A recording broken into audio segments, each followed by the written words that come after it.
to get Come that. on, Caleb. It's real funny how people. Got to get that other demographic, man.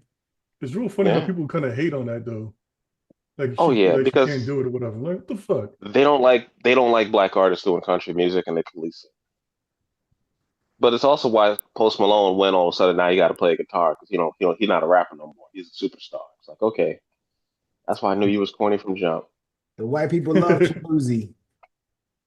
They do. They love It, themselves some Shabuzi. They don't care. I didn't know he's Nigerian. I forgot his Yeah, his real name goes with Shabuzi. yeah. And then the stats with Lamar. Lamar is now the all-time leading NFL rusher quarterbacks, Yep. which is Yep. amazing. What's it? His seventh season, eighth season? Exactly. I was like, dude, this guy can play for another 3 or 4 more. He can do this. He's gonna get Four more 10,000 yards. years, He's gonna get 10,000 yards as a rushing as and a like 40,000 passing. in his You know, career. He's gonna have 10,000 rushing yards as a running quarterback. That's gonna be crazy. it shows you how much they feared Michael Vick back in the days, but he really didn't run that much compared to Lamar. True. Well, they It's just didn't. that one highlight run. Yeah. Well, what it was, and I read somewhere somebody was mentioning about it. They didn't in today's offenses. They do more design runs, QB draws. They didn't do a lot of that. Like the majority of Michael Vick's runs were Oh, off just him. script, were like scrambles off script. Very seldom, Yeah. did he do like all the RPO stuff. It didn't become prevalent in the NFL until after Mike Vick. So Yeah. like if he Well, would really, have because been, of him. yeah, if he would have been in today's game, He'd like be destroying people. he'd be ripping off major runs too because you know, he was just that dynamic as a player. But yeah, it was like, I think it was something like 60% of his runs were scrambles. That's crazy. He scrambled for 4,000 yards then, basically. Yeah. Yeah. Like he didn't have like the same, like how they do like the Josh Allen design, like QB draws. And like, it's like they didn't do a lot of that. Plus, he wasn't a big guy.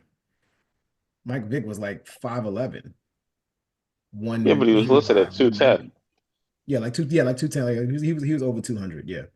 And I just thought about it too. Back then, the defenses was quite a little bit tougher. I'm not saying that it was better. It was just that it was quite catered more to them. The game catered more to them. They could knock up your block off and stuff They like could that. hit you. Yeah, they could hit you With, back then. Much, upon no much heavier consequences. linebackers, and they could hit you right in the helmet. Yeah. Big gigantic Ray Lewis comes out of nowhere and knock you out. Can't have that these days. You saw what happened when dude just sniffed on Tua. He was calling him You gotta dirty and everything. And all he was just trying to do was move out the way. see, this is why Caleb Williams is going to get himself hurt because he takes way too many unnecessary sacks holding onto the ball. He could have thrown the ball away. He didn't have to take that hit. Like I feel like 25 of his sacks this season are him holding onto the ball trying to make a play rather than just get rid of That's just, I man, think that's just young. it's Look, that's coaching. just young player trying to Young do player too mixed much. with coaching.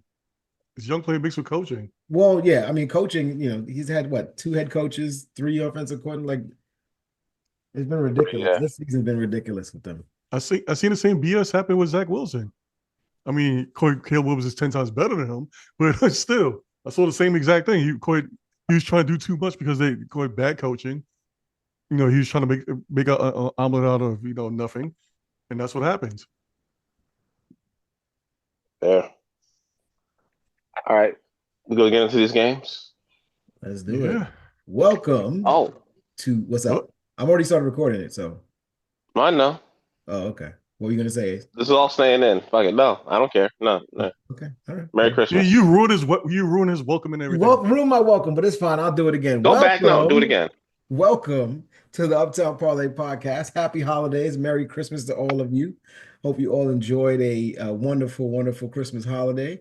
I am hosting again. This is Malik, and I'm here once again with Ace and Ant. What's going on, fellas? Happy holidays to you. Happy holidays, Happy happy Kwanzaa, happy holidays. Boxing Day, happy birthday to somebody who didn't show up, Mr. Levon. That's That's right. right.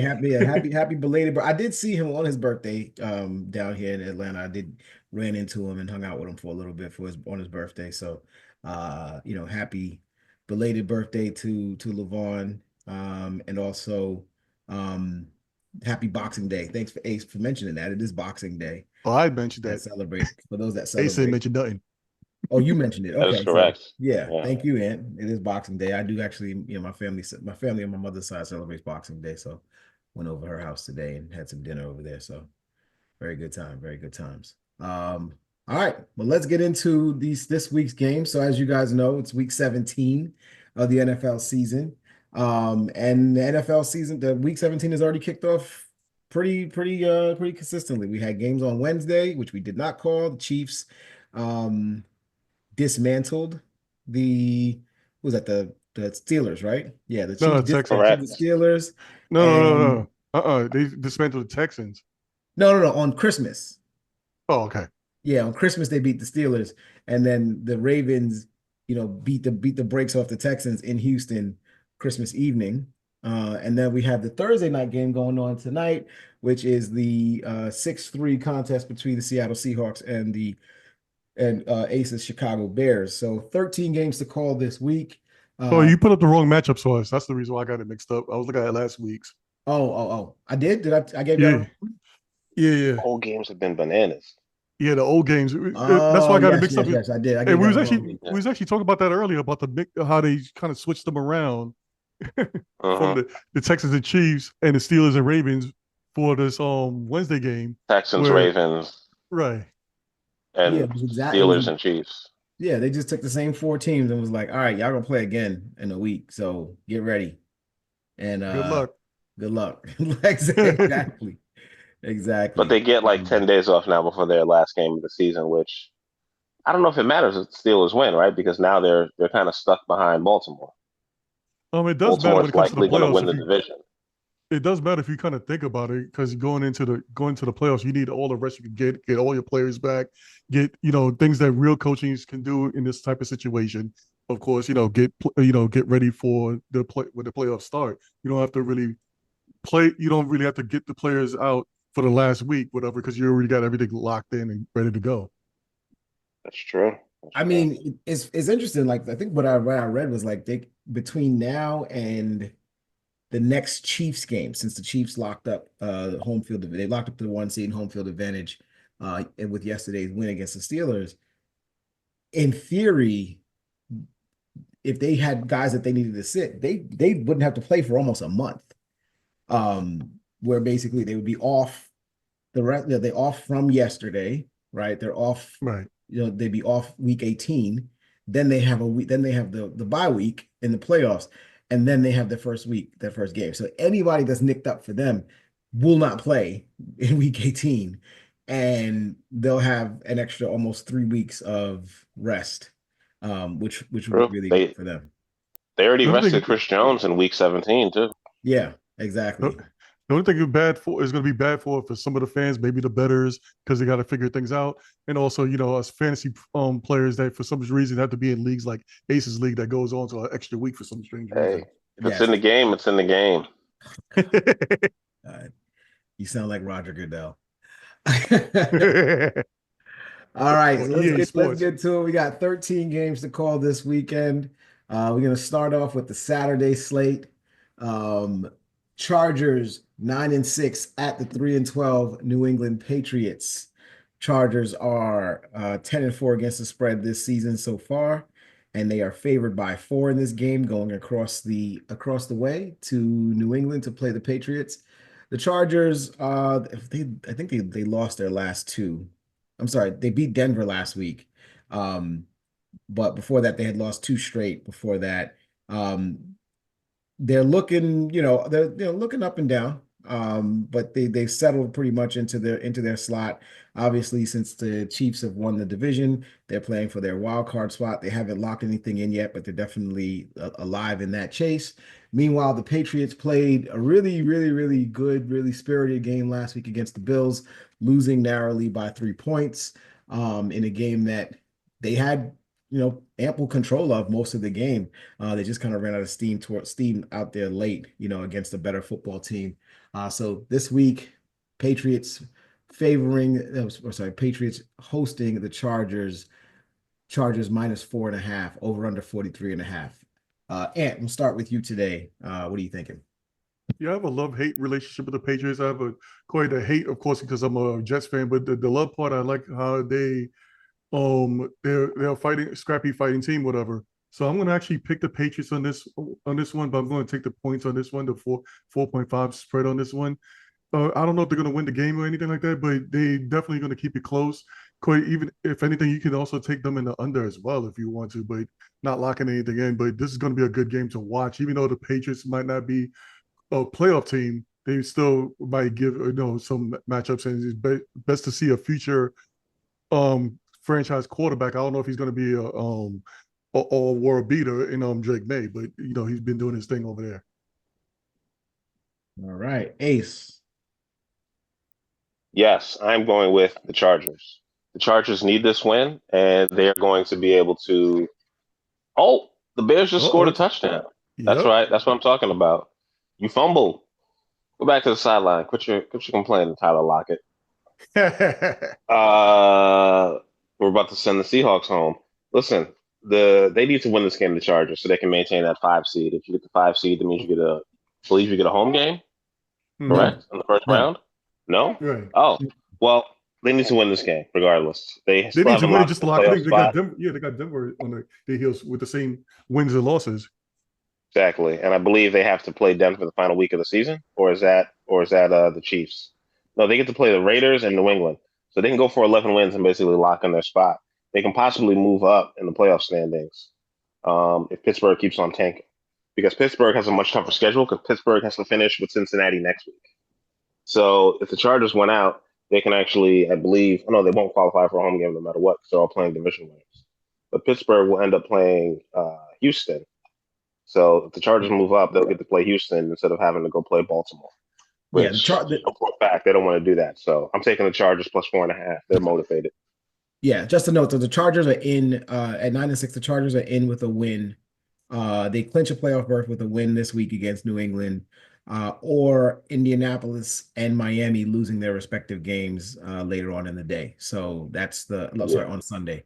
So that's their path in. So looks pretty good for them at this point to make it in, whether they There's win. no way that game goes over, by the way. That over being 48.5 is insane. I have no idea what they're counting on.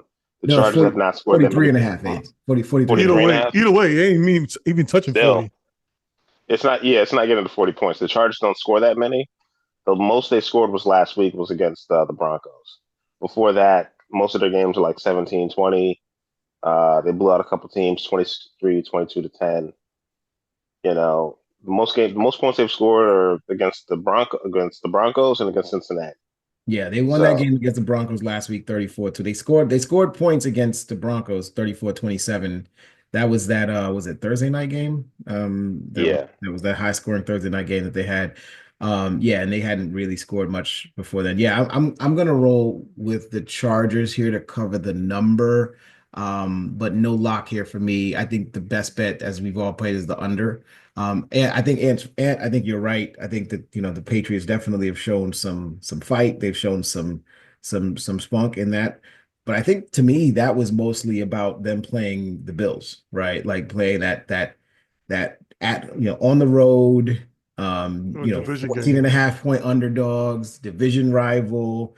You don't like each other, but you just want to give it everything you got, and you come out there, you just try to play. I think this game kind of plays into both the Chargers and the Patriots' hands because um, Jim Harbaugh and they want to run the football and they want to play good defense. And even though their defense wasn't great last week against Denver, it's been solid enough to keep teams from scoring big points. So I like the Chargers just to cover this number here, but I think for the three of us, taking the under is the best bet if you're going to go with one. Definitely.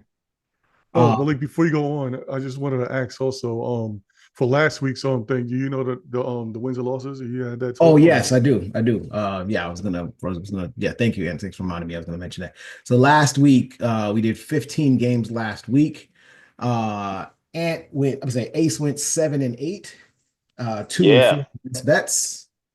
Ant also went 7-8. 2-4 bets, and I finished 9-6, 3-3. Oh dang! And honestly speaking, like we were all kind of hovering right around that 8 to 7 wins. The one that took me over the top was that Packers Saints blowout. Ace, because Ace took the Saints, and the Packers beat the brakes off of them. That was what flipped it. So, That is uh, correct. yeah, that was. Never trust the Saints. Otherwise, we were all there, and I went 3-3 for best bets last week. Nice. Um, and next week after we do, I'll tally everything up. So next week, I'll during our game, our show, either next week or the first week of the playoffs, I'll give the seasonal breakdown so we know how we did over the course of the season. All right, next up, Saturday, the second Saturday game, Broncos 9-6 at the Bengals 7-8. So we just talked about the Chargers and their situation. The Broncos are also looking at the situation. They are in with a win. They clinch a playoff berth with a win at the Bengals on Saturday afternoon. So these two teams are, they're still fighting it out. The Bengals, after a slow start at the beginning of the season, they have turned it on, which is what they tend to do. And it might be too little too late for them, but they're fighting all the way through to the end. Cincinnati still has one of the best offenses in the NFL and one of the worst defenses in the NFL. And the Broncos have been up and down over the last, few weeks, but they did come off of their loss, but they had won 4 straight up until that loss against the Chargers in, last week in LA.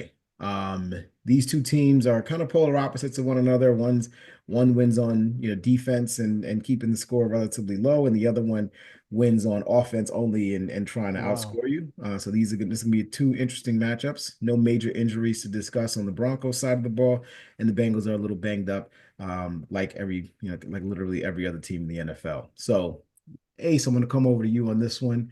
The Bengals are 3-point favorites at home. Over under on this game is 49.5. Broncos at Bengals. Who you got? Take the over and take the Bengals. This is my first lock of the week. The Bengals are going to beat the brakes off of them. They're playing for their football lives right here. And as we saw last week, the Broncos can be outscored. Their defense isn't as rock solid as we thought. And the Broncos, they will not be able to stop the Bengals. The Bengals defense will just make a couple of timely plays. They're still playing against the rookie. And I think that's going to show when he's have to play outside in bad weather. And I know Denver plays outside, but they haven't had to play in any bad weather. And I think that's going to affect them tomorrow when they're in Cincinnati. And Cincinnati at home is very tough. So I'm counting on them to bring this one through. Give me the Bengals. All right. And Yeah, I'm gonna go with Ace on this one. I'm gonna take the Bengals. I'm gonna take the over in this one. The Broncos, they're them as a team. They're actually ahead of schedule as far as anything's concerned. I didn't think Bo Nix was gonna be this good this right as of right now, but they got to give them another year, or whatever. This maybe is where they start to fall off. So I'm gonna go with the Bengals. Like you said earlier, Malik, this is where the Bengals are starting to get hot. Unfortunately for them, it might be too little, too late. But Bengals in the over for me as well. yeah, I'm rolling with you here. Bengals in the over with the two of you. Were you locking that in or no? No, no, I'm not locking it in. Okay. Yeah, I'm gonna go with the Bengals here as well. No lock either. I like the over as well. Same with everything that you guys said. Share all of your sentiments on that. Burrow and the Bengals offense playing at a really, really high level at this point. They're holding things down. They're holding down the defense, and the defense is playing, to Ace's point, playing just enough to keep games out of reach for their opponents. They're not blowing anybody out, but they're not allowing a lot to happen, in front of them. So they're keeping the game relatively close and allowing their offense to make some plays. So I think that'll keep happening, especially at home against the Broncos this week. And so it'll probably be another week where the Broncos will have to figure out whether or not they can get to the playoffs, and the Bengals will be playing for another week in Week 18 for their playoff lives. All right, Cardinals 7-8 at Rams 9-6. The Cardinals have been mathematically eliminated from playoff competition, so they can't get into the playoffs anymore after a relatively promising start to the season. They've fallen off and won't be able to make it beyond there. On the other side, the Rams, if they win, they clinch the West. They clinch the NFC West if they win today and Seattle loses at Chicago. which is actually currently is that's not currently happening, Ace. It looks like the score's been changed back. Yeah. Looks like the Yeah, I Yeah, just they took noticed it the myself. defensive touchdown away, they took but the, the okay, they Bears are took the about to tie touchdown it away. up. Yeah, So the Bears have the ball, but they're not ahead. But the correct. Rams will, if the Rams win on Saturday against Arizona, depending on the outcome of today's game, they can clinch the West. The Rams are favored in this by 6.5. Over under is 47.5. I will go first on this one. I like the Rams to cover this number. They've been an up and down team so far this season, but thus far they've been trending in the right direction. They won last week against the Jets in a game that didn't see a lot of points being scored, but definitely looked like they were in control for the vast majority of the game. The running game was doing okay, and we can actually, and Matt Stafford made just enough plays, just enough throws against a depleted Jets team to hold things down. Before that, they found ways to win over the last four. They've won four straight, and Stafford and McVay and that group, they know how to win. They know how to win late game situations. They know how to put things, put games away. And the Cardinals have been pretty bad for the last couple of weeks, and it feels like they're just packing it in, knowing now that they're not going to make the playoffs. They might just pack it in, pack it up, and prep for the next season. So I like the Rams to cover the number here. 6.5 points is high, so I'm not going to best bet it, but I want to take the Rams and I like the over. And what about you? Yeah, I'm gonna go a little bit opposite here. I'm still taking the Rams, but I'm gonna take the under in this, especially from what I saw last week. They should have destroyed the Jets, in my opinion. And they face it against the Cardinals. Yes, the Cardinals about to be packing it in, but I doubt they're gonna be packing it in that much. It'll put a smile to their face, so put a stab in the heart of the Rams, their division foe. So I'm gonna go with the Rams as well, but I'm gonna take the under because I don't really know who's gonna actually win this game. You see what happens. All right, Ace. I'm going the other way on this one. 6.5 is too many points. I think Arizona Cardinals cover. I don't think that they win, but they will make this game a close one. I think that the Rams end up winning by a field goal, if that, and it's going to come down to the last week of the season for them having to secure the victory. I do think Chicago's going to win tonight, but they're going to have to win that game, and that's where it's going to really come down to them, having the pressure on them. And I think the Cardinals know that, so they're going to go out there and try to win. So the fact that they lost one last week to Carolina in overtime lets me Yeah. know they're susceptible to that, but they can still put up some points. And I think they're going to push. I think they're going to push the Rams and go out there and try to get a dub to end their season well. I don't Yeah, know if that was you're the right loss. about the That was the loss Aces. that bumped them out of the playoffs. Was that loss against the Panthers? I don't know if you're right about the Bears winning tonight, though, Ace. Is either Caleb Williams' arm got to, work a little bit more, or that offensive line got to block a little bit better? Yeah. Well, listen, he's the one who saw that they were blitzing and he didn't call for the protection slide. So, the playbook, that's on him. Get rid of the ball. Rookies. Rookies, man, rookies. He'll be better next year. All right, Colts at Giants. Colts are 7-8. The Giants are 2-13. The Colts are favored on the road by 7.5 points.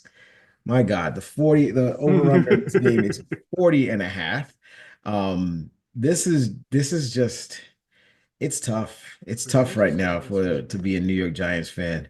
The Colts, just speaking on New them a little Jersey bit. Giants. Don't put that on my city. Okay. All Wow. right. A New Jersey Giants fan. The Colts still have a lead in to be able to make it into the playoffs. They're not completely bounced yet at this situation. They have the opportunity to get themselves in with a win, with winning out their schedule and a few updates or a few changes to happen for them. A few other teams to lose on the outside for them.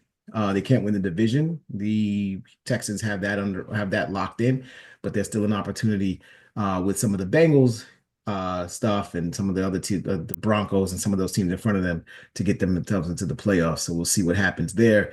Meanwhile, the Giants are just playing out the string of the season and playing for the opportunity to draft either Cam Ward or Shedeur Sanders, whoever they seem to like. Early reports seem to be leaning in the Cam Ward, in the Cam Ward camp on this one. We're hearing that he is looking forward to the opportunity to play for New York, and New York really likes him. So we'll see if that winds up playing out. But right now, they look like they have the number one overall pick, with some other teams winning last week. So the Giants seem to still be trending, in the direction that they should be wanting to go as an organization at this point. They should be ready to pack this thing up and get themselves into the offseason and figure out what they're going to do with Joe Shane and Brian Daboll and pretty much everybody else in that Giants front office that led to this situation. I think the Giants, if you're a Giant fan, you're just really looking forward. If you're looking forward or looking looking forward is kind of hard to say.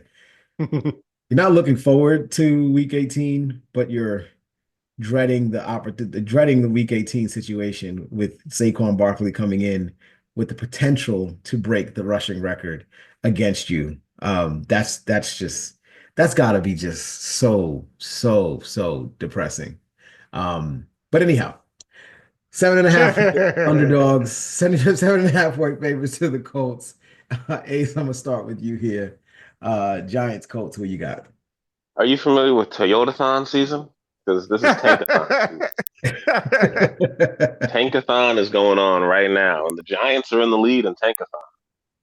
So they do not want to win this game. So I don't know if their coach is going to coach like it because his job may potentially be on the line, as is Joe Schoen. Or maybe, Mara will give him another year. Who knows? But I think with a high draft pick coming in, they may want to get someone who drafts well and someone who can coach better than this. But anybody who can win a playoff game with Daniel Jones can probably do better with Cam Ward. So with that being said, lock in the Colts. This is going to be my second lock of the week. The Colts should beat the hell out of them. It shouldn't even be close. And if you can pick up Anthony Richardson in your fantasy football or daily fantasy via whatever you want to use, pick up Anthony Richardson. He's pretty cheap. He'll probably run for one and throw for one. Give me the Colts. And in fantasy, Anthony Richardson shouldn't even be sitting in the free agency. But anyway, yeah. Give me the Colts as well. I'm gonna go just for giggles. I'm gonna take the over last week. The Giants lost 34-7. So hey, you never know. They might actually happen again. Another beatdown. What happened? As Asa said earlier, this is tanking season. Of course, the New York teams love tanking, except for the one New York team that's upper state. That's not in the city for some reason. But anyway, give me the Colts. Give me the over. Locking it in. This is my first lock of the week. Oh, all right. This should be everybody's lock. This is a triple lock. I was about to say this is a triple lock. I'm locking in the Colts here as well. I watched a good portion of that game against Atlanta last week, and Drew Lock, he threw a pick six that we threw a horrible pick six, and then there was another one that was two pick sixes in that game that got ran back, and the offense just looks horrendous. It looks really, really bad. And Ace, to your point, just kind of really, really quick to touch on the conversation about Daboll. I think to some degree, if I'm the Maras, even though maybe I don't blame Daboll entirely for what happened here this season, you got to go. It's one of those things where you kind of look at the tea leaves. You kind of got to look at what happened with the Bears this year.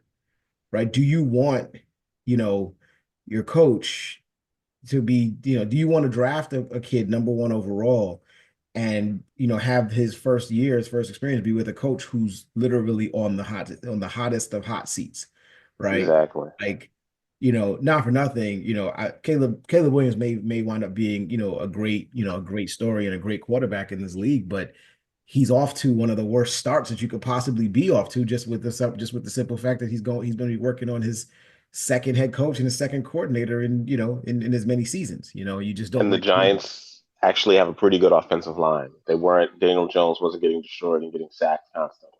Yeah. So if you think about it, like it just might be a situation where, hey, we like Daboll, and in a better situation, maybe you would have kept him because you do know that he does know quarterbacks and he has taken the team to the playoffs before. But I just don't know if you want to bring your quarterback into a situation where that's a possibility. I also heard that the offensive coordinator from the University of Miami is looking to move into the NFL as well. So it may be a 2-for-1 type of situation where the OC package deal. Yeah, package deal where they get the player and the coach. Which hasn't happened, which every once in a while will happen, but that might work them out too. So let me just we're all locking in the Colts here. Go ahead, Ant. No, I was just gonna say, let me just throw this little pebble into the river here and quite ask this question. Looking at Dable's career, whatever, coming as far as from after he left the Bills, whatever. In his situation, would you have took the Giants job in the first place, knowing that you were stuck with Daniel Jones? Because Yes. the thing is that if anything, he could have just turned him down because of Daniel Jones. And according that because usually it would be good to come in on your own and start fresh with your own quarterback. He never actually had a chance to. He actually had to stick with Daniel Jones Oh no, I and hear stick you. with the mess. And then he If also you had ha- to stick with a GM that got rid of Saquon Barkley, the main focus of his offense from last year. but he was involved in that decision. He didn't say Saquon's untouchable, and neither did the owner. If the owner had said, "Do what you got to do to keep him," he'd still be on that team, and this season could be completely different. Yeah, But everybody else kept I shouldn't even toss Saquon in there just from Daniel because we Jones know the alone. owner actually said, "Hey man, I'd No, no, like to no, no, see him, no, but no, no. I want to remove Daniel. I want to remove Saquon from this part of the oh, okay." conversation. That's the reason why I'm saying it. Just for Daniel Jones alone, anybody who quit before even Dable came in there, they was looking at Daniel Jones was like, yeah, he looked kind Yeah. of mid. He looks like a backup or whatever like that. I don't know, whatever. Even during the draft, they were saying what's the name that quit. Unfortunately, he passed away. I forgot the dude's name that went to the Redskins. Who was better than him. Yes, Dwayne Haskins. Right. They said the Giants messed up by drafting Daniel Jones in the first place. Yeah, I Think thought they so too. I thought it was think that nuts. Dable ruined his career, basically No, ruined his chances with this. the Giants knew they hired a bad coach in Joe Judge and got him up out of there quick. So when they brought in Dayball, he was there to fix everything, and he won a playoff game. So knowing that the team wasn't working with Daniel Jones and that Saquon was carrying a lot of the weight, so like they got rid of their superstar running back, and it was still going okay with him. I think they're going to give him another chance with a rookie quarterback next year and see if he can And I develop.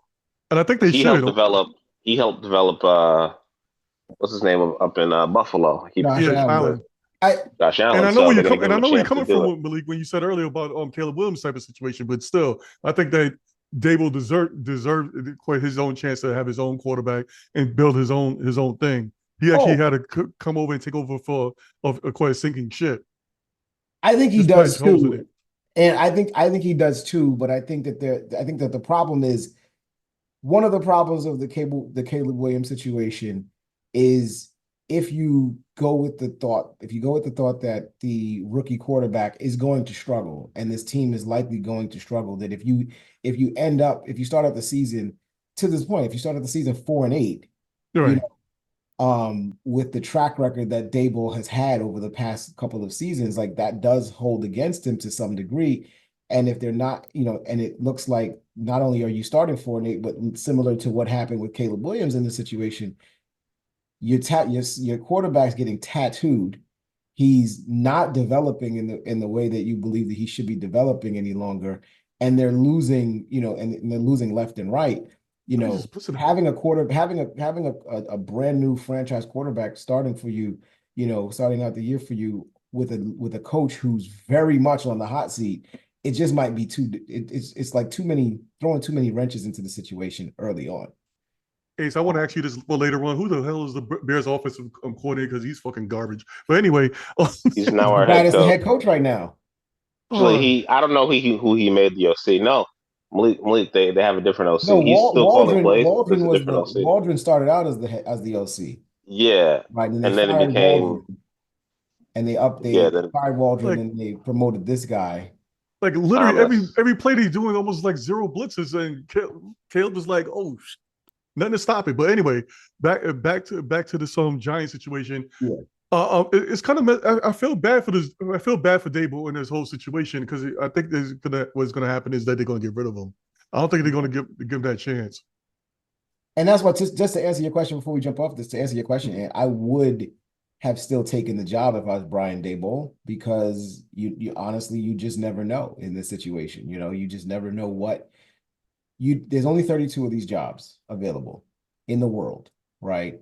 And you get the opportunity to take one of these jobs, and if you potentially find lightning in a bottle and you're able to to make something happen. I'm sure he believed in his abilities and he believed in his ability to work with Daniel Jones and make something happen for the team and the organization. Joe Shane is a friend of his, so he there was some familiarity there coming from the Buffalo camp. So I definitely would have still taken it, knowing what I know now. Just would have hoped that things would have trended a little bit better, in this situation. But I think Yeah, we'll see. I think this is a yeah, very, very interesting for New York and for New York, for the Giants fans who, there are plenty out there. This is a very interesting season because there's some firsts happening here. Like this, I saw something where like this is the first time they've drafted number one overall in like 40 something years. So it's crazy. yeah. And also Even Eli Manning before they drafted four, right? before you moved on, no, yeah, Eli Manning, I think the Chargers drafted him for, and they drafted Phillip Rivers, and they had to do the Right. switcheroo. Right. Remember, we was at that draft. Yep. But anyway, well, before we move on, I just wanted to say one more thing on this subject is that yes, I would have also taken the job, but I would have put some stipulations in it that if things, because the thing is that to me, we're saying Daniel Jones was the weak link at the time for the job, no matter what. But according, I would have took the job with the stipulation of, hey, things don't go failing with Daniel Jones. He doesn't live up to his potential. Give me a certain amount of time, whatever, and we go to another quarterback, whatever, in type of situation. Because I think like 2 years afterwards or whatever is when Daniel Jones got paid after they got him in there. Yeah. And I think Right, Dable's on the hook for that too. right. I think But Dable's on the hook for that too, for yeah, saying, yeah, let's go ahead and move forward with paying him that right. amount of money. I can work with him. Yeah, I think that was a big mess up right there. But I think that's an organizational mess up, and they're all at fault for that. That's not just another thing is that the Giants are in New York, so we all know how New York is as far as when it comes to teams in general. Get and that Giants ship fans turned around. and But Giants fans and expectations with them. hmm So all right, that brings us over to the other New York team. yeah, which I was trying to avoid.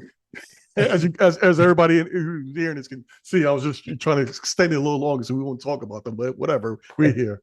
We go to Ants Jets 4-11 at Ah, the Buffalo Bills 12-3. The line on this is 8.5. Bills by 8.5. The over under is 46.5. The Jets are coming off of a win, a rare victory over the course of this season, but a win nonetheless. I'm sorry. They were coming off of a win against Jacksonville. win. They just lost. I apologize. They just lost after Maybe in that win Madden. against Jacksonville. They lost to the Rams in that like 19-9 game that was just really, really weird. I remember they had a lead early, and the offense just sputtered, just completely sputtered out at the end of that, second half, and just didn't do anything. They looked really good. I mean, there was a Devontae Adams touchdown catch early in that game that looked really good. The offense moved really well, and Aaron Rodgers and the offense was playing. The defense was doing good, and then they just Yeah, kind of Aaron fell off. Rodgers was doing dances and everything. Yeah, and then it just kind of fell off. They just kind of did nothing for the next 2.5 quarters. On the other side, Buffalo sneaked by in a home victory against the Patriots, as I mentioned a little bit earlier. They lost that game against the spread, and they're now 1-2 in their last three against the spread thus far. This line appears pretty low, but I'm going to let you guys start it off. I'll let you start it off at 8.5 points. Jets at Bills. What are you thinking? I have to check with Brick Johnson, and you have to look at the Madden, whatever, pop in the game, make sure the updates is right, and see how things are going to go, and run a sim. Then he can tell plays what to do, during the game. But I'm going to take the Bills in this one. I'm going to take the under. I mean, this is going to be another beatdown week for the Jets, and more fun side. What's the name? Reporter news on the side throughout the next week. I just have to deal with it as a Jets fan, crying my pillow or whatever. But that's basically what I'm doing on the side. I don't know about the rest of the Jets fans. There's basically no hope right now. But we were going to just pack it up and do it again next year. So with Aaron Rodgers and friends. But I'm going to take the Bills. I'm going to take the under. This is going to be my second lock of the week.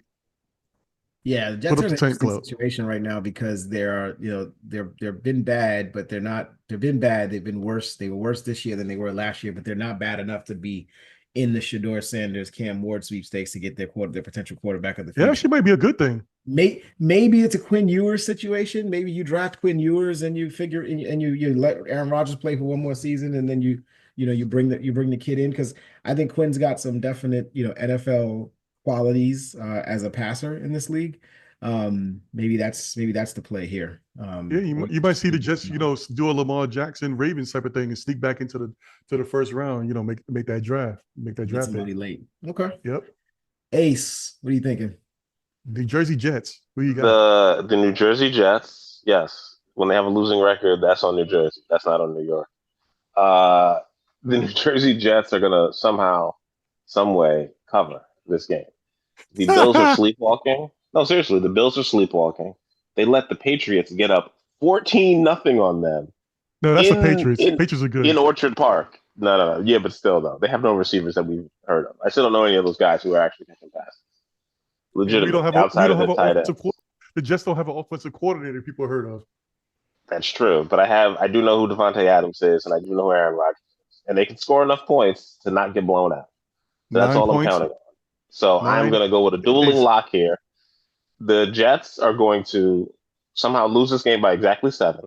The fact that it's 8.5 is perfect, which is why the Bears are going to somehow cover this game. They're getting 5. And they're going to lose the game 6-3. So I'm counting on the backdoor cover of the Jets. They're going to score a touchdown to not lose by just enough. I Or they're just going to get a remembered field something I goal need to or a toss in here. safety somehow. Yeah, go ahead. No, I just forgot. There's a certain stat out there that the Jets made no punts, whatever, and still lost. The lowest amount of score with no That was punts amazing. actually happened. That's fucking awesome. Just breaking records. I didn't know that it was possible to do that and score 9 points in a game. I was like, what the hell is going on? So next year we're gonna go for a 15 season without no playoff run. We're gonna do it. Y'all will make the playoffs next year. It's just this year wasn't your year. Rodgers had too much No, going on. it's He had been a too year many for interview 14 requests. years already. He almost ran for vice president. He had a lot going on in his personal life, so he got You know that what, sorted out. Billy? Next year will be If your year. the way I see it now, I just thought about this. If you unfortunately had to suffer with the Lions' ultimate losing season, and you had that. I remember you had that shirt. I don't know what happened to it though. The 0-16 season, whatever. Yeah. And now you got a team that might actually have a chance to be in the Super Bowl. Anything can happen. I know I'm wishful thinking here, but anything can happen. And I'm just gonna not to burst your bubble on this, but no, I just say you're making because you're making the connection around from 0-16 to where the team is now. 0-16 was in 2009, 2008. That happened in 2008. It has still taken 16 years to get to where I am right now. That's not good. Yeah. Yeah. There's a lot of pain in that laugh, folks. There's a lot of pain in that laugh. There's a lot of suffering in here to be where I am now. But it's funny because Ace, I kind of agree with you. So it's funny. I think if you can tease this game up to 10, There's no reason for the Bills to play hard. There's no reason. They want to win, but they don't want to like. It's crazy because like the Bills literally have nothing at stake here. They have nothing to play for. They are locked in to the number 2 seed. They're not going to lose out on that. They can't. I'm really hoping that they sit Josh Allen for this week. That'd be really nice. I could legitimately see that. And Josh Allen. So here's a stat that I had read. They've won 3 of their division games by 3 points. Josh Allen is 0-8 against the spread in his last 8 games as a favorite of 10 or more. So if you can tease this game up to 10, if you can figure out a way to get this in your tease to 10, they lose by 9. I love the Jets here, but they have failed to cover, in those situations multiple times, including last week as a 14-point favorite against the Patriots. And I still think the Jets are better than the Patriots. I think that the Jets are a better team than the Patriots. They will play better than the Patriots, and they will keep this within the number. I think that's the reason why this spread is as low as it is, because you got a team that's 12-3 at home hosting a 4-11 team. This number should be 12 easily. It should be 12. But they're basing this solely on last week's game against, where the Bills, sleptwalk for 3.5 quarters or 3 quarters or so against the Patriots, and then came back to life at the end and won that game out. And the fact that the Jets, the Bills have nothing to play for and might, to Ant's point, might just wind up benching or sitting Josh Allen and preserving him Well, towards I'm the. just hoping that for fantasy reasons. So I'm gonna go with the Jets here as well. Not locking it in, but I'm gonna go with the Jets here to cover the 8.5, and I hope I'm right. You know what else is 12? What should have been 12? The Jets should have been 12 wins this season, but it's gonna be 12 losses. Yeah, we'll see. Um, so last week, you guys, if you guys remember last week, there was a game between I think it was the Raiders and some other bad team. And we spent like literally 30 seconds on the game. Oh yeah. Yes. This is the next 30-second game. Titans 3-12 at Jaguars 3-12. This is the Flip next it, game where we are flip only a going to spend coin. Where's my 30. Titans are coin? playing the Jags, right? The Titans are playing in Jacksonville against the Jags. The Jags are 1.5 point favorites hosting the Titans. I have nothing more to say about this game, but I think, matter of fact, I think the last game, I think it was Raiders Titans last week was the game that we were. Oh no, I'm sorry. It was Raiders Jags. It was Raiders Jags last week. That was the one that we didn't care about. So And the now Jags lost, didn't and they? the Jags lost anyway. So now we're at Yeah. Titans Jags by 1.5. Let's see if we can break our 30-second record here. I'm gonna start the clock now. Ace, it's on you. Jags. And they somehow they combined for 56 points. 56 points. 39.5 is the over under here. And Raiders and over. Lock it in. wait, you said the Raiders?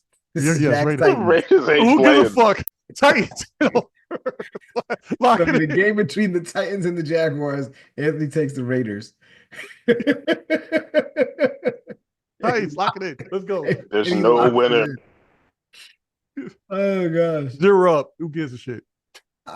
Just for the sake of it, just to sake of it, I'm gonna take the Titans.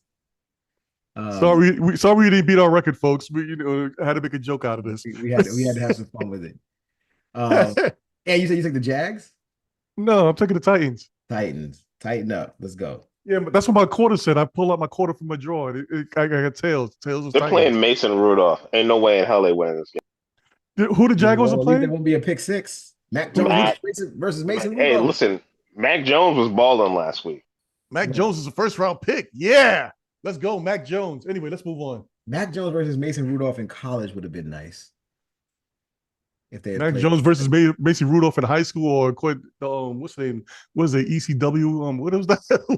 Shit, I forgot already. Oh my gosh. Anyway. All right, we got another potential 30-seconder here. Oh, Raiders fucking at the Saints. Raiders Oh, 3-0. Raiders are under. Let's move on. Saints 5-10. Saints hosted. Saints coming off of the first and the only shutout of the season. That was the last week against the Packers was the first time any team this season had been shut out and scored no points in the game.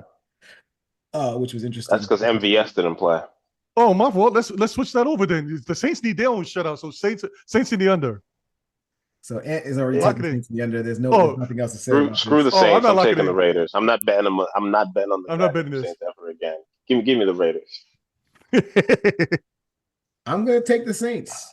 And the only reason I'm taking the Saints, I didn't take the Saints last week. I didn't take the Saints against the Packers last week, and they were getting 14 points. So Who's healthy this week? Chris Who Olave. cares? We wasting Chris time. Olave Oh, okay. back this week. Still taking the Raiders. Brock Okay, Bowers, so 200 yards, I'm moving back in my fantasy lineup. Where you at? Chris Olave is healthy. He's back playing. He's back practicing this week, so he may be able to do something for you. Ant. All right, Panthers at Buccaneers. The Panthers 4-11, Buccaneers 8-7. Tampa's been falling off somewhat over the past few weeks. They lost last week against Dallas in Dallas. Before then, they had won 4 straight coming into that game, and then they lost the game that they definitely should have won against the Dallas Cowboys. They didn't look great doing it. Meanwhile, the Panthers have played well, but continued to lose games. They actually won last week against the Arizona Cardinals, knocked the Cardinals out of the playoffs in a very high scoring matchup between those two teams where the over-under hit the over where they combined for 66 points. This game has the Buccaneers favored by 8.5. The over-under is 48.5. Ace, I'm going to start with you here. Buccaneers hosting the Panthers. Who do you got? Give me the over on the Bucks. The Bucks are going to be playing like this is a playoff game. They still haven't locked up the division technically, correct? They have not. Panthers, right? They are The a Falcons are right game. there with them. Yeah. Yep. So they need to win this game and then they need to win the final week. So Oh give me yeah, the they both are Falcons. 87. You're right. Yeah, give me the Bucks and give me the over. They're going to score as many points as they can. They're going to get going quick and they're going to get the ball to Bucky Irvin and get running. Yeah. Lock Right it now, in. if the playoffs ended today, um Atlanta would be in the playoffs. And Yeah, based on the division. Atlanta can clinch this weekend if they with a win at Washington and Tampa's loss if like Tampa loses to Carolina. So you're taking that's the scenario Yeah, if they for lose, they're out. They're playing for their football lives. yep. Give me the Yeah, the Bucks. playoffs. Yeah, the playoffs started today for the Bucks. You're right, Ace. I'm going the same way. Bucks in the over. Yep, and I'm going that way as well, and I'm locking it here. The Panthers have been interesting, but they still haven't been great. And that win last week against the Cardinals feels more like the Cardinals dropping the ball than the Panthers, picking it up. So I'm gonna Yeah, lock in the Bucks here as well. this is horrible. I'm watching this prime game and this view of the Chicago Bears logo. I'm sorry, Bears fans out there, but it does look like a toilet seat. All right, Cowboys. Hush your mouth, Jets fan. But it does. This the way how they have it positioned. But anyway, That's sorry because about you that, don't. everybody. That's because you can't read cursive. 2 minute warning. 2 minute warning so far. Bears are still down 6-3. Cowboys at the Eagles. Cowboys 7-8 at the 12-3 Philadelphia Eagles. The Eagles are favored here by 7.5 points. The Cowboys won their last game, their second win at home against Tampa Bay, and their second straight game. And the Eagles snapped a 10-game win streak last week, losing in their game against the Washington Commanders in a very, very interesting back and forth contest between those two division rivals. Um, Big news here for the Cowboys. CeeDee Lamb is out for the remainder of the season. The Yep. shoulder injury that he's been basically nursing over the course of the last, probably like 4 or 5 weeks. They finally, just shut him down for the remainder of the year with the Dallas Cowboys being eliminated from playoff contention last week. And the Eagles are still figuring out whether or not their quarterback, Jalen Hurts, will be playing. He suffered a concussion last week in the second quarter of that game against Washington. Did not return. So we'll be interested to see if the eyes are still out for whether or not he's going to be able to return. Looks like he's questionable right now, but clearly he has to get through the rest of the protocol in order to be cleared to play. Again, Eagles are 7.5 point favorites. The over-under on this game is 39.5, which is a pretty low over-under if you ask me, given how well the Eagles can score. It's probably seems to be taking into account the potential for Jalen Hurts to be out and Kenny Pickett to be the starting quarterback for the Eagles. I'll start here. I like the Cowboys getting those points. They've actually been much better on the road than they've been at home so thus far this year. And I think 7.5 points is a bit much to give to a team that, playing without expectations. They've been playing some really good ball once the expectations got taken off of them. And they'll probably be able to do more of that. Rico Dowdle. And they know that they really can't play point for point with this team. If you have to make this bet now and you're still not certain about the Jalen Hurts side of things, then I definitely want the Cowboys. But if you can wait and see if that actually plays out, that's probably a better bet for you. If you really, really want the Eagle side of things, you might just want to wait until he's cleared to see if that's going to happen for you. So I like Dallas, and I'm locking this in as my third lock of the week. Give me Dallas and the over. And over to you. How many locks I have already? You have two. Colts Oh, and okay. yeah. So yeah, this is gonna be my third lock as well, but I'm gonna go the opposite way. I'm gonna take the Eagles. I'm gonna take the over. This is definitely, since this is a vision game, they usually light it up on these things, if I remember correctly. And the Eagles want to reestablish their winning ways, and what better way to do it against your division rival, and help them out a little bit in the draft. So I'm gonna go with the Eagles and the over. All right, Ace.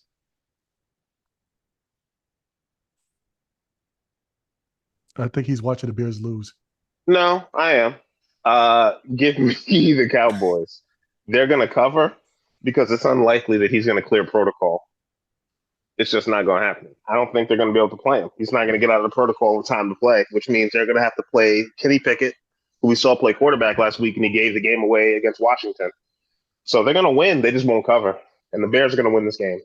He wasn't bad. He, genuinely wasn't bad. Kenny Pickett was not bad last week. He just wasn't good enough. He needed to get a touchdown, and he couldn't do it. And instead of getting touchdowns, he got field goals. Yeah. And they lost. So the Bears So they're going to get field goals, and they're going to win.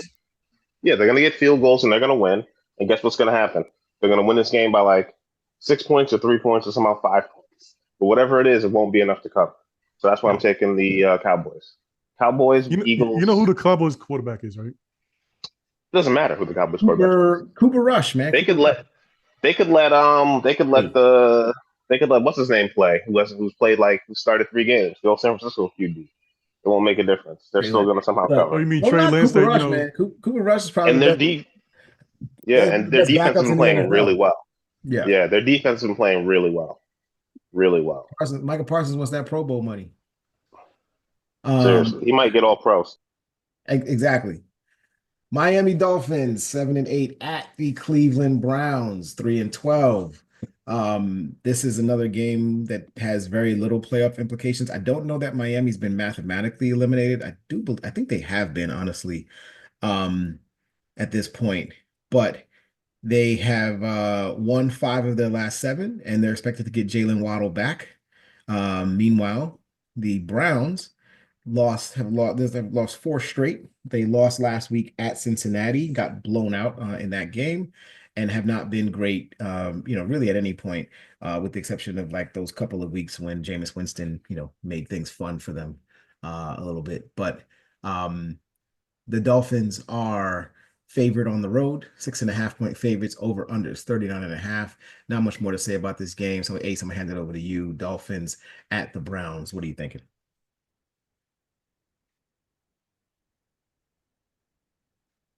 Ace is watching this. Into me, bro? Crumble. Yes. Yeah, he went to you. I know it's 30 seconds. It's 30 seconds left, Malik, for the Bears game. Dolphins. Dolphins are going to win this one. DTR was terrible. He's worse in the offense than Jameis, so they have less of a chance. Yeah, he is. He doesn't throw the ball as well as Jameis. Yeah, I'm going to go with the Dolphins too, and I'm going to take the over in this one. Just to let you know, the Dolphins are on the bubble right now.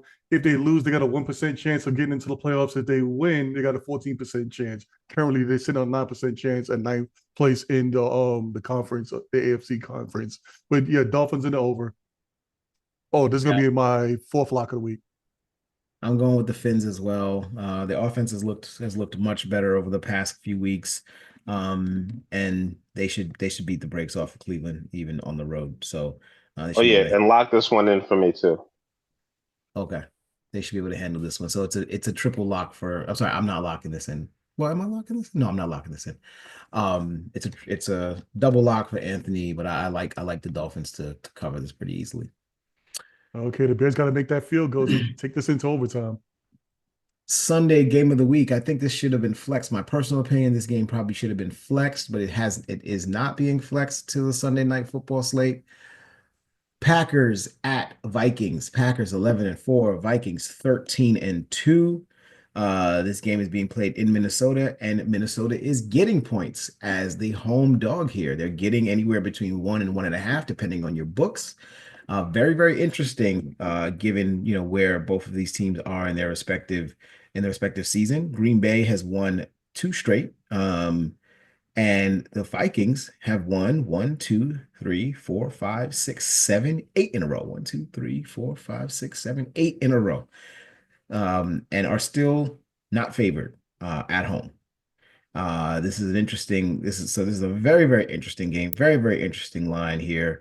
2 divisional teams, division rivals, a lot to play for, obviously, even though it seems like both teams are they both locked into the playoffs.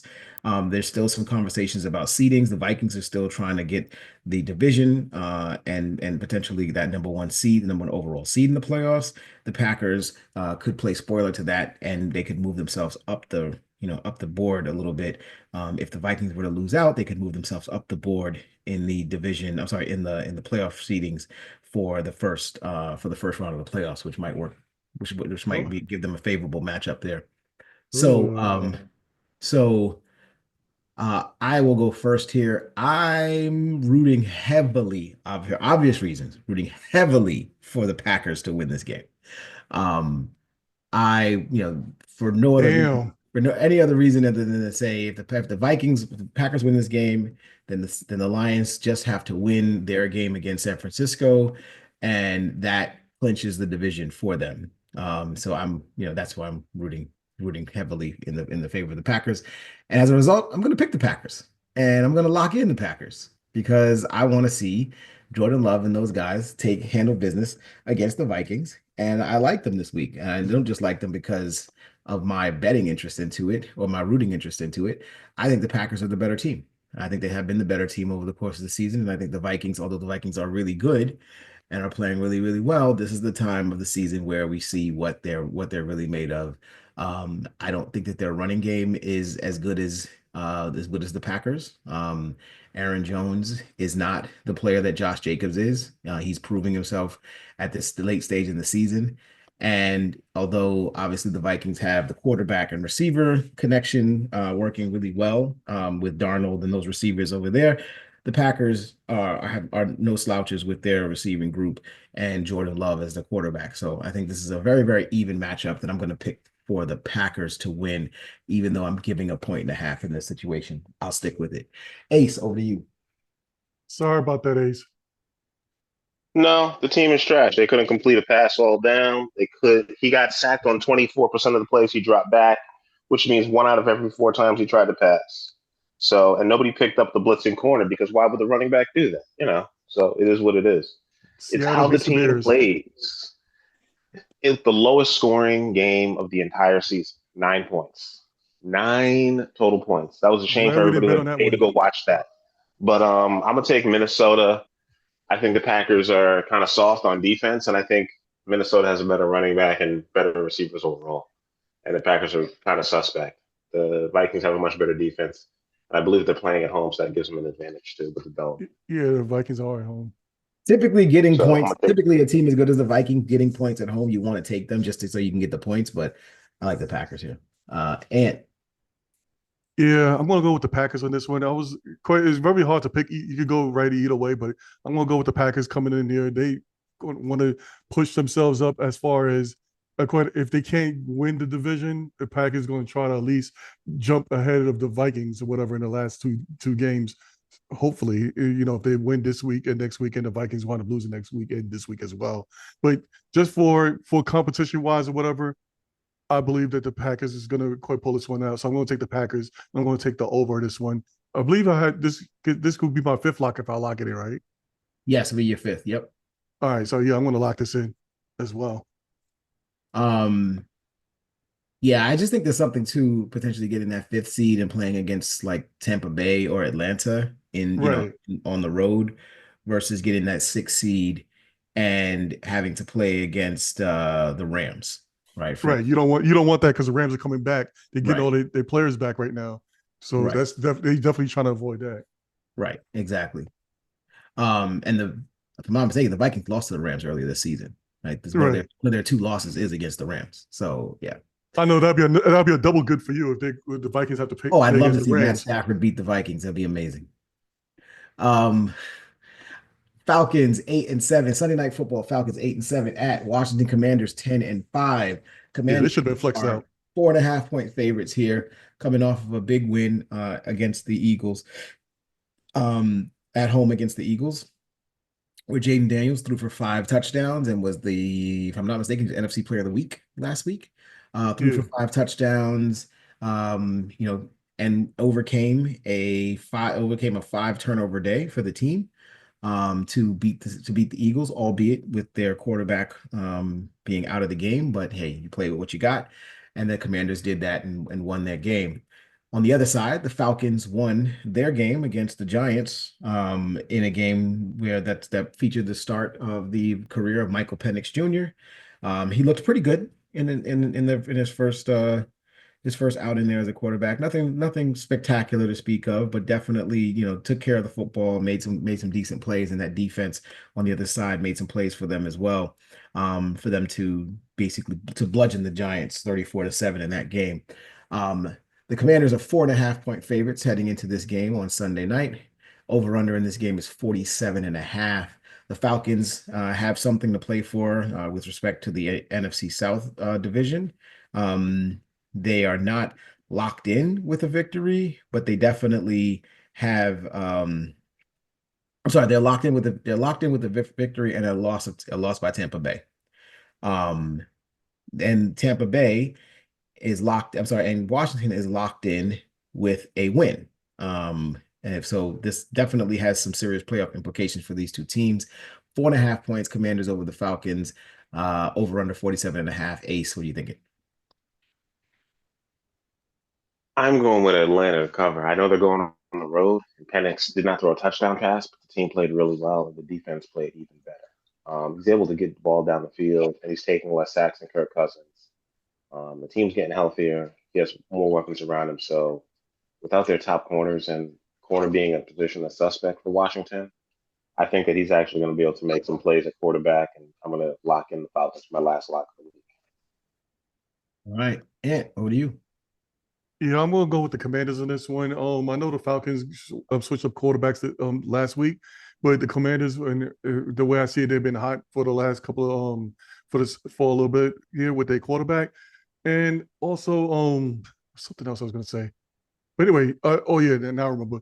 Quite, I think you brought it up earlier that this game should have been flexed out and maybe it should have been like the Packers and Vikings, whatever. But I can see why the NFL might have kept this game here because you got the two rookies going against each other, future of the NFL prime time display right there. But I'm gonna go, like I said earlier, I'm gonna go with the Commanders. I'm gonna take the under in this one, but I'm not gonna lock it in. Um, I'm going to take the Commanders as well. I will lock this in as my fifth lock of the week. I like the over in this game. I think both teams can score pretty well, and both defenses. Although I think Washington's defense has played pretty well over the past couple of weeks that I've been watching them.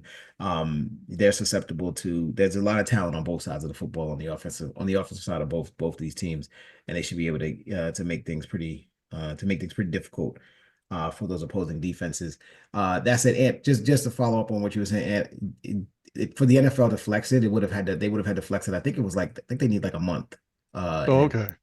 So, there was no way for them to know that Penix was going to be starting because at that time Kirk Cousins was still starting. So I just think that they should have flexed that Packers Vikings game because it was pretty telling around Thanksgiving that that game was going to be important. There was going to be a lot of eyes on that. Right.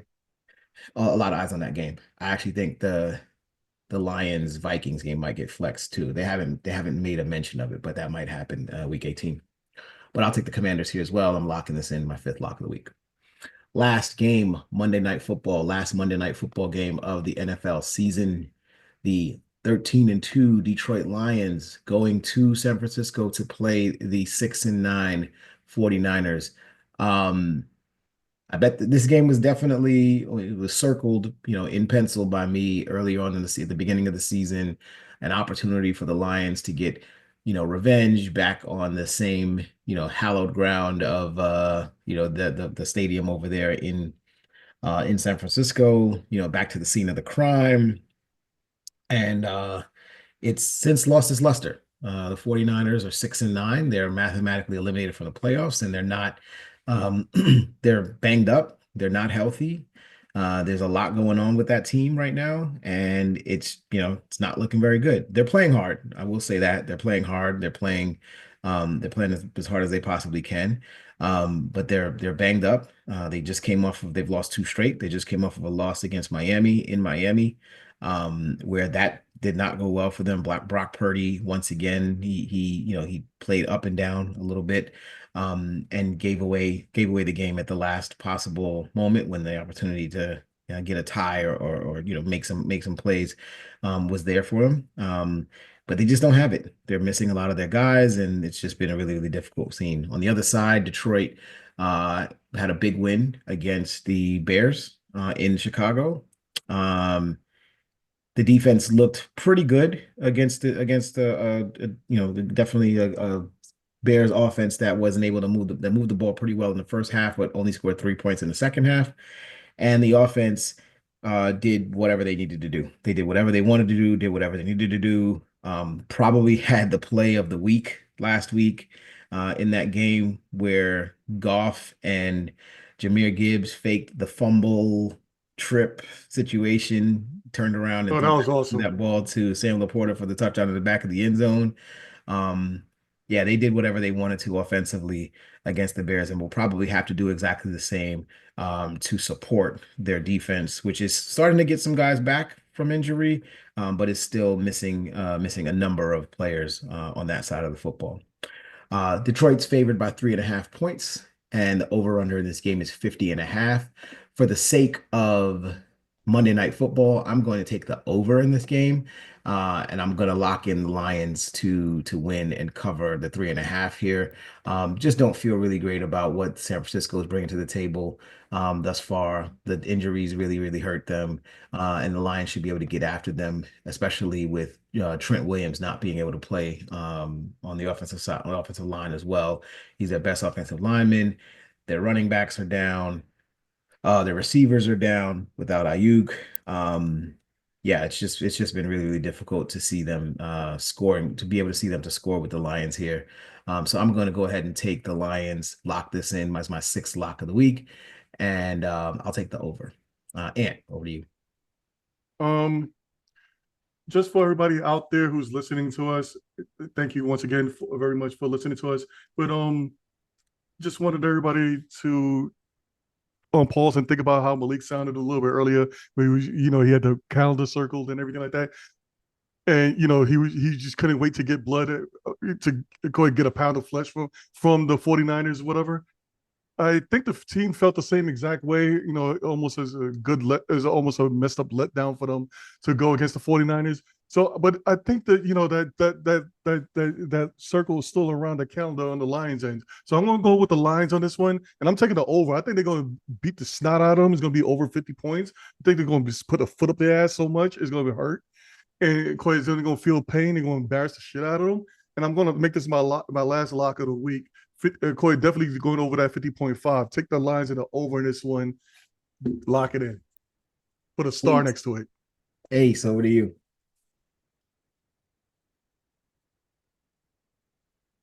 Ace is crying on the pillow right now. I'm crying no damn pillow. Stop it. I'm taking the Lions and I'm taking the over. They're going to beat the brakes off of them because without Trent Williams, they can't win a game. Point blank period. The defense can't stop nobody. They got linebackers quitting on them, so I can't imagine everybody else is exactly trying to play hard. So give me the Lions and give me the over. All right, that does it for our picks this week. 13 games in. Just to backtrack for you guys.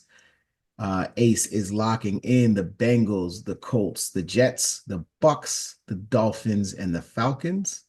Ant is locking in the Colts, the Bills, the Eagles, the Dolphins, the Packers, and the Lions. And I'm locking in the Colts, the Bucks, Cowboys, Packers, Commanders, and Lions. Just a note, remember to follow us on all of the social medias out there. Remember to like and subscribe to our show. And I would look forward to doing this again for you guys in week 18 and beyond. With that, before we roll off, shout outs, fellas. What do you got? Ace, we'll go to you.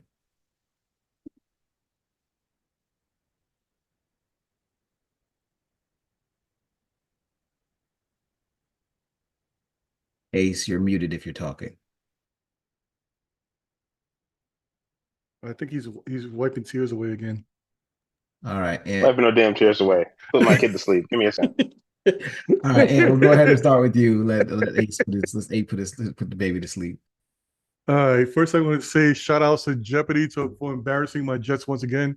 I was trying to look for the clip so I could play, but unfortunately, I didn't have it in time. You might have saw it if you listen to New York radio. You might have heard it on WFAN. Yes, they whatever. were. I posted up earlier too on social media. The choice in Final Jeopardy, right, or something. Yes, right. The choice in Final Jeopardy, but none of the smart people actually got it or whatever. But it was they never know anything about football. Ever. It's ridiculous how many clips they have of that from years, even the years ago. but it was so horrible. And what's the name pointed it out too, that it was kind of funny that they actually had Aaron Rodgers as a Jeopardy host last year, and he's a New York Jet. They should at least put two and two together, did some type of research, about past Jeopardies, past hosts, or whatever. But anyway, shout outs to Jeopardy for once again, helping along with everybody, like everybody else, with the Jets allow them to. Let me just get another couple of Jet shout outs again out the way. Shout outs to both former Jet quarterbacks, Geno Smith, for beating the snot of the Bears, but mostly to get into the playoffs. And shout outs to Sam Darnold as well. I don't know what you're going to do this week.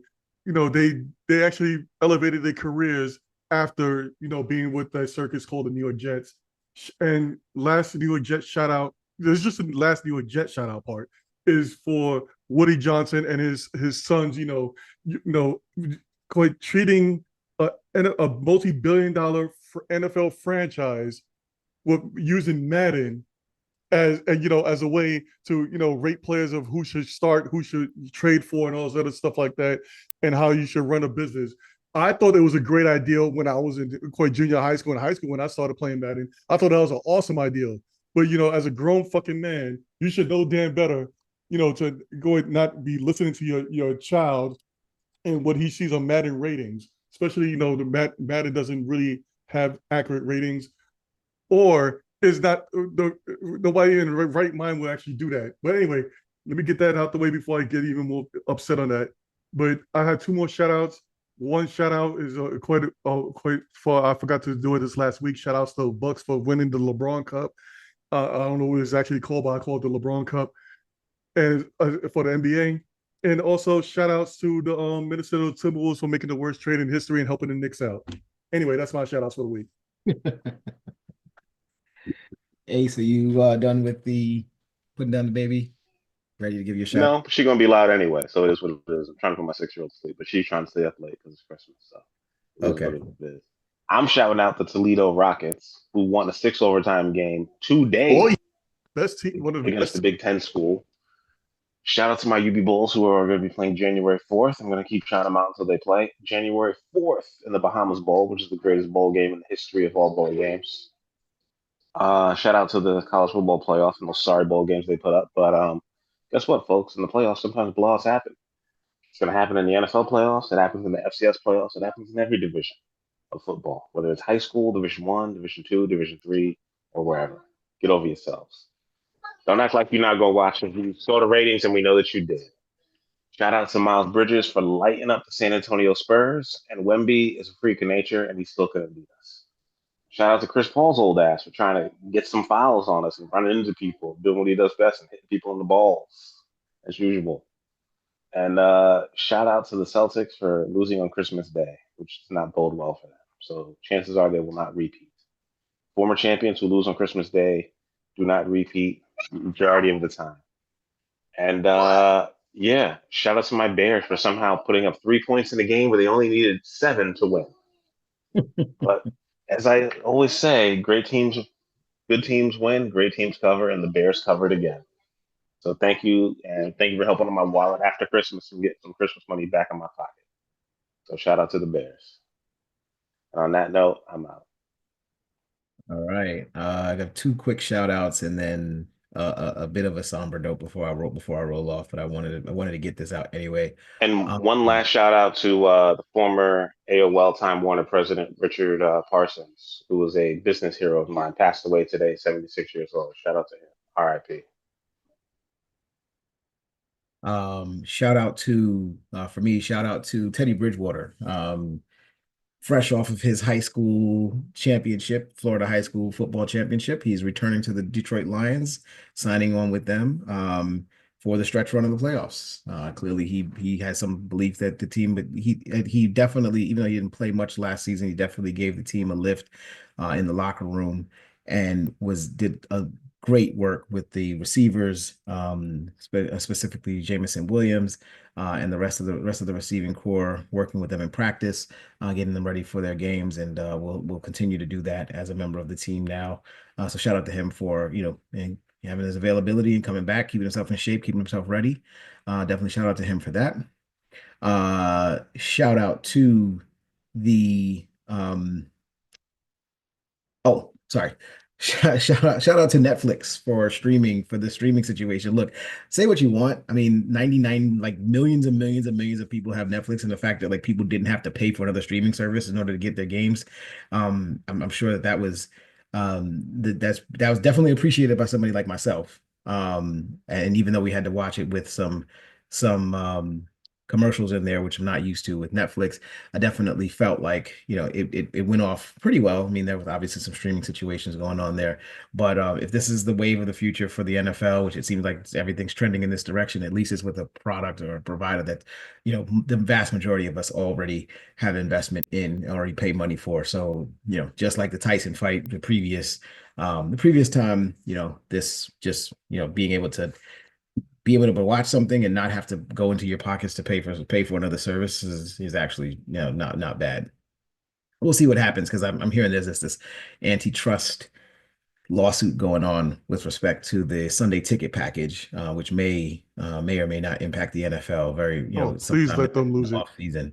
Um, it's not that they're not going to be able to have Sunday ticket, and it's going to be that there are offerings that they don't offer in Sunday ticket that they easily could have, and there's like lawsuits that are being talked about with respect to that. So it I just may hope it goes to Netflix instead of YouTube because I don't want to pay extra no, for it's not. YouTube and stuff. It's not doing that. It's not doing that. YouTube has YouTube, I think the contract is like 10, 12, 15 years, something like that. So it's still going to be on YouTube. It's just going to be what's being offered. Like what they're talking about is like the opportunity, like you're a Jet fan, you live in Texas, right? So the opportunity for you to pay for a package where you just get the Jet games because that's all you Yeah, want, yeah, right? that's all I care about. Yeah, That's something that the NFL doesn't currently offer with their Sunday ticket package that they absolutely could, and there's no reason for them not to. And so that's where the lawsuit is coming from. But we'll see what happens with that.